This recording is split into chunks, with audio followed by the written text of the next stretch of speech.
There are a few critical performance indices that help builders select the right windows. Builders are usually used to selecting windows based on their air leakage, their water resistance, and their structural performance. Those are certified by the various window industry associations. So if you're in a high wind area, you might want to have a different structural class of windows. Or if you're in an area that has a lot of horizontal rain, you might want a higher water resistance. In all cases, you kind of want low air leakage because you want control. On the thermal performance side, you have two primary thermal performance indices. The first is U factor, and the U factor is most critical for heating calculations and heating climates. A U factor is kind of the measure of how much energy is lost through the window due to a temperature difference. So if you're trying to heat it up to 70 inside and it's 0 outside, you know what that temperature difference is. The U factor is a measure of how much heat that window loses. Almost all low E glazings deliver improved or lower U factor. Lower is better. So if you've got a heating load, you want a low U factor. The second, and probably the more critical thermal performance indice for builders to compare products today, is the solar heat gain coefficient. And the solar heat gain coefficient is kind of it's just merely a ratio. It's how much of the sun's energy that hits the window actually gets through the window and becomes air conditioning load on the inside or heat on the inside of the home. If it lets all of the energy through, it has a solar heat gain coefficient of 100%.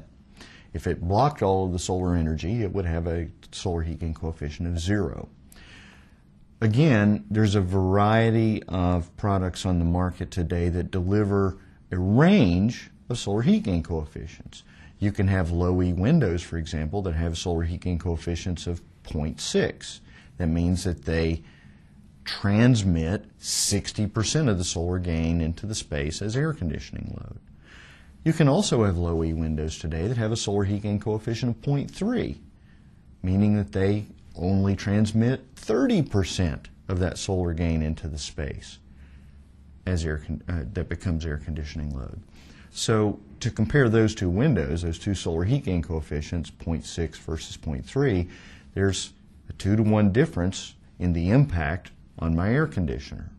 Now, I should point out that both of these windows are low E, and they both look the same. So this gets back to that requirement to compare certified performance values and look on that NFRC rating. So U factor and solar heat gain coefficient are the two critical thermal performance indices. Builders in the South, in particular, are just seeing some of these technologies, even though they've been around for a long time. Vinyl windows have been around for a long time. Low E glazings have been around for a long time. Thermally broken aluminum frames have been around for a long time. So it's not so much that these are new technologies, it's just they may be new in your neighborhood. The real issue is, are these products going to be delivering the performance to you that you want as a builder to protect your reputation and be able to install easily and deliver those consumer benefits like low maintenance and energy efficiency and comfort and reduced fabric fading and all of those things that builders use to help sell the product decisions that they make. Particularly in high air conditioning load climates, builders in the South are really used to aluminum single glazing. Well, I've got to tell you that with these array of technologies out there now and the low cost of these technologies, I can't recommend single or double clear glazing anywhere in the country. It just doesn't make sense to not use low E glass, particularly those low E systems that also reduce my heating load and reduce my cooling load. One of the misconceptions about product performance is that, well, if I've got low E glass, I'm going to have tinted windows. Well, there are low E glazings that have tints, and there are low E glazings that don't have tints. A lot of architects, for example, they use tints to help, for commercial buildings in particular, to help articulate a facade. They want to show a different color of glass, and the glazing industry has a wide array of products available to them. But for the typical home, usually people will cut a hole in that wall for a reason. They want clear glass. They want to be able to see out. And those new low E products that are available today, I say new, they're really new to the South, but they've been around for a long time. Those low E products that are available today are essentially optically clear.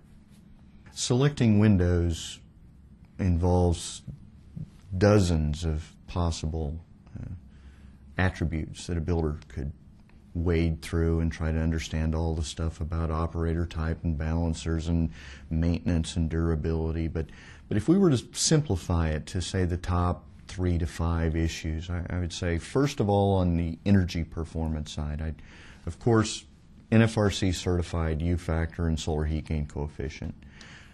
For my dollars, I would say low U factor, low solar heat gain coefficient everywhere.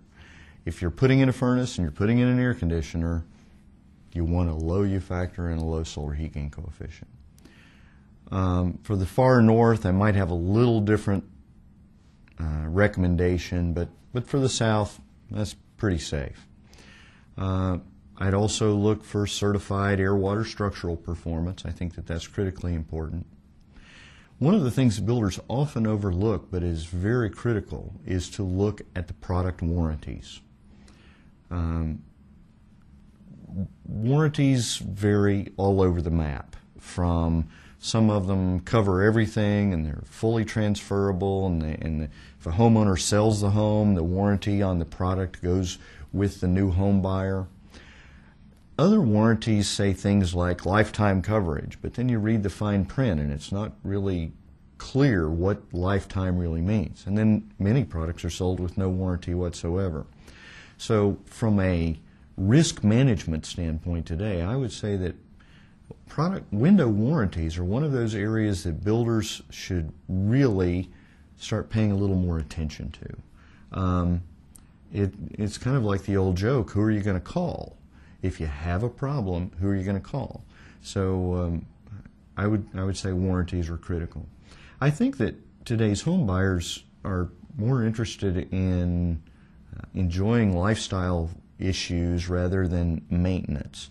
So I also think that builders should consider the variety of very low maintenance interior and exterior finishes that a lot of these windows come with. Some of these clad wood windows or combination windows that you never have to paint or you never have to scrape or you never have to stain. I mean, some of those are really pretty spectacular products.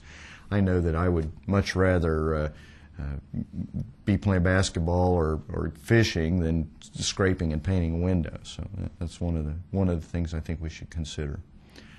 So those energy and structural performance certification, the warranty considerations, and read the fine print on those warranties, and the low maintenance issues. I think those are all real positive attributes that the builder should consider. There are other issues like aesthetics and design considerations. Do you want that big half round or big rounded window or the fancy triangle up in the corner, and just about everybody makes those kinds of products. They're available everywhere.